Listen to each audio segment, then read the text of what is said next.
Hey y'all, I'm sick today. I think I have strep throat or something, or strep throat, as I think Tyler Perry's Medea would call it.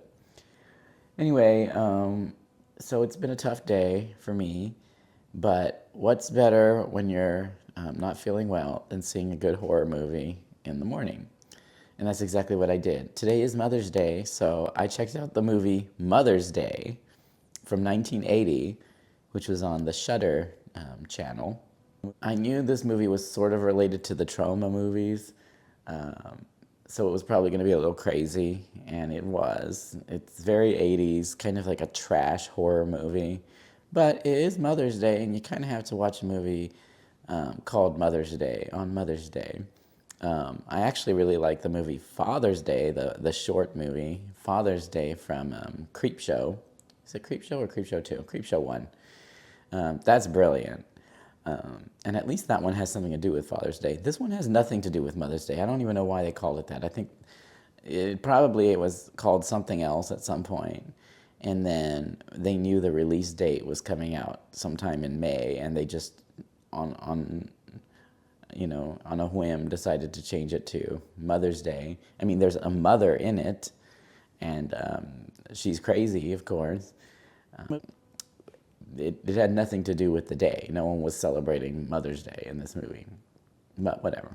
I kind of thought it was okay. Maybe I was a little too sick to really, I don't know. I thought it was an entertaining, trashy horror movie. It wasn't a great movie or anything. It wasn't really well written or anything. But it was kind of funny a little bit, some parts of it. It's about these girls. There's three of them, and I think if you look in the background, there's this one scene. I think they go to a school called Wolf Breath University. So that's the kind of movie this is. So they went to Wolf Breath University, and then they graduated, but they still call themselves the Rat Pack, which is highly original. And they're like, "Oh, watch out, world! We're the Rat Pack." So they go out camping, but they get in a bit of foreshadowing. They're trying to catch a fish, and they're like, "Oh, look, we've caught this fish, and now we're gonna eat it or whatever." And then they get caught at the campsite, and they get caught by the two deranged sons of the eponymous mother of the movie. So, and then from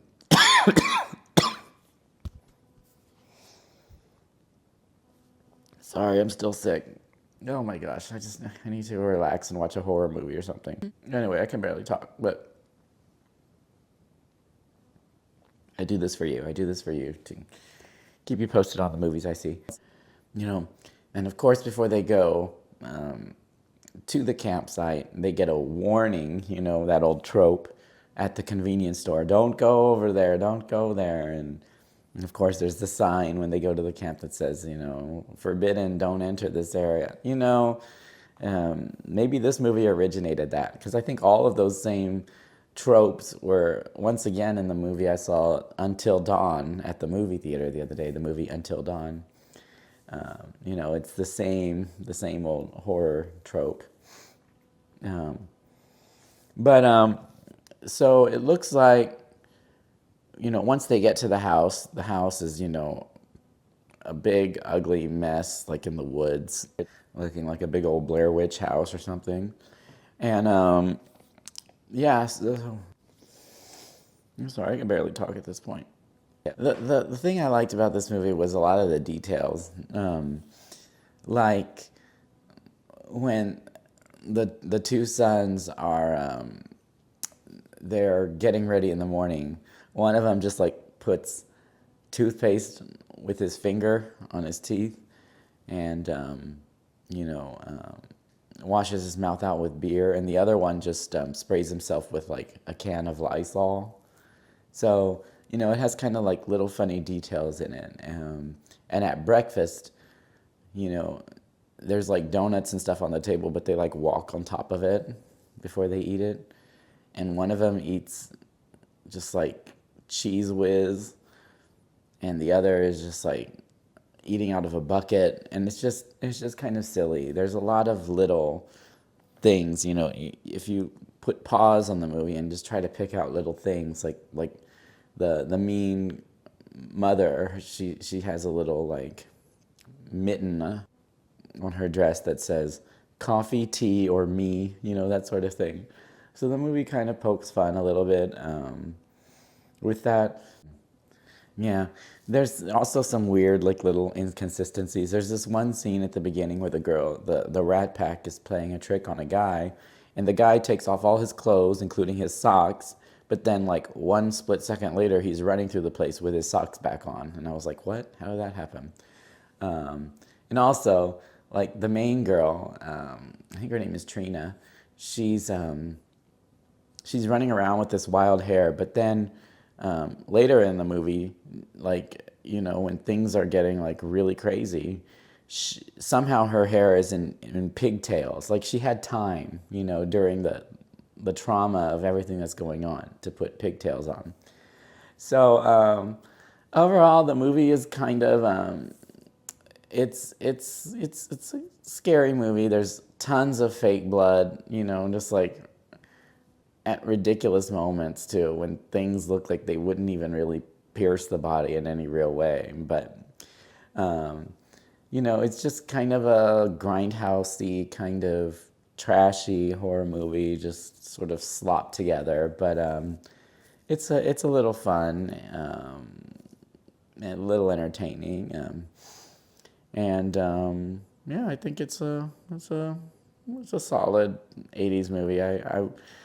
I wouldn't buy it or anything. It's just something you can watch to pass a day, especially if you're not feeling too good, not feeling too well.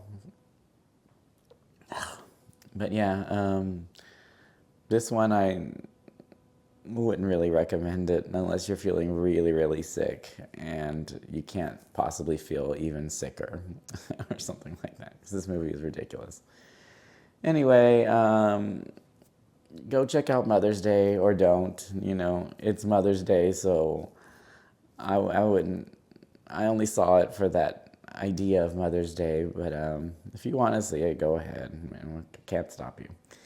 Anyway, Mother's Day, a weird, trashy '80s movie that exists and is kind of all over the place, but it'll help you pass a day if you're feeling under the weather. Okay.